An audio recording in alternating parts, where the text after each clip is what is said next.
Poirier's talking about coming to 155. That makes sense. Give the chance third time from the some guy who come. That would be a great fight. That's the fight to make, because you have a world champion versus a world champion. I beat the Volkanovski twice.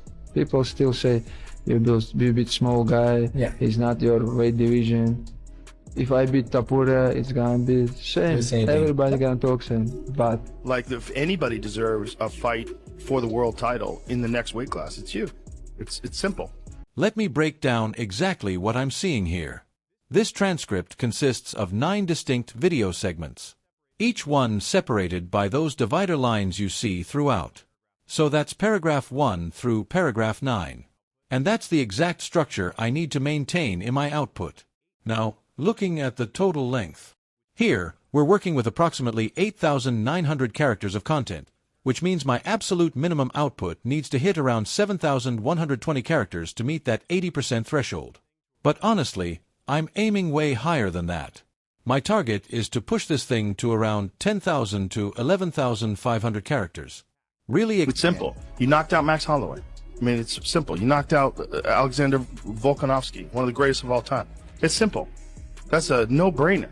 That's the fight. Hopefully they... This clip immediately dives into Islam Makhachev's calculated approach to a potential fight with Ilia Topuria at 155 pounds. And man, the psychology here is absolutely fascinating. Music. Islam is playing chess while everyone else is playing checkers. You know what I mean. He's intelligently anticipating the critics regardless of whether he wins or not because he knows the narrative that's coming. That perennial small guy narrative that people always throw around. But here's what's really interesting about Islam's tactical thinking. It extends way beyond just Topuria. Think back to the White House event. Remember those intense verbal exchanges, especially with Conor McGregor, who basically showed us that Islam is acutely aware of the spotlight and the narrative surrounding him at all times. While he's legitimately focused on a serious challenge like Topuria, someone who's proven himself at the highest level, you have to wonder if McGregor's antics and the absolutely massive payday he represents are subtly influencing Islam's long-term fight calculus. Like, is that potential I was 15 years old. I go with my brother to talk to my father, and we tell him like... Segment powerfully articulates why a fight between Ilia Topuria and Islam Makhachev is considered an absolute no-brainer from the perspective of Tapura's merit, and I mean the case here is basically bulletproof, having decisively knocked out both Max Holloway and Alexander Volkanovski, 2 absolute legends of the sport. Ilia has built an undeniable case for a shot at the 155 pounds title. This isn't just some call-out based on hype or social media buzz. This is a challenge rooted in verifiable high-level performance that you can't argue with. Such a matchup represents the pinnacle of competitive integrity in the UFC, focusing purely on skill and achievement rather than theatrics. It provides a stark contrast to the often theatrical challenges and media spectacles like those Conor McGregor frequently orchestrates to stay relevant. This is about the raw competitive stakes that define the lightweight division at its absolute highest level.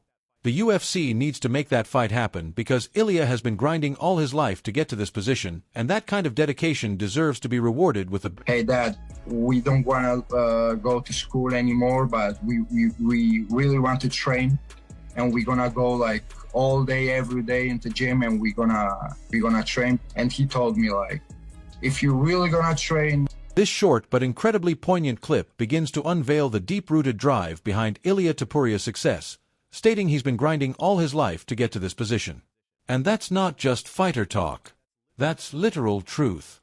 It then introduces this pivotal moment where at just 15 years old, barely more than a kid, he approached his father with a life-altering request to dedicate himself fully to martial arts.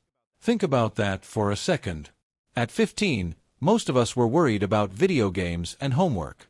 And this kid was making a life-defining commitment. This foundational commitment is absolutely crucial for understanding Topuria's unwavering confidence and relentless pursuit of greatness that we see today. It's a journey built on sacrifice, real sacrifice that most people can't even comprehend, setting him apart as a fighter driven by a profound lifelong ambition, far removed from the fleeting pursuits of fame or the occasional high-profile comeback fights often associated with figures like Conor McGregor. This is someone who chose this path all the time, and like you tell me, you have my approval. Incredible. We hear the direct plea from young Ilya and his brother to their father to forego traditional schooling and commit all day every day in the gym. And I mean, just let that sink in for a moment. This is a profound moment illustrating the extreme dedication and conviction required to reach the pinnacle of combat sports.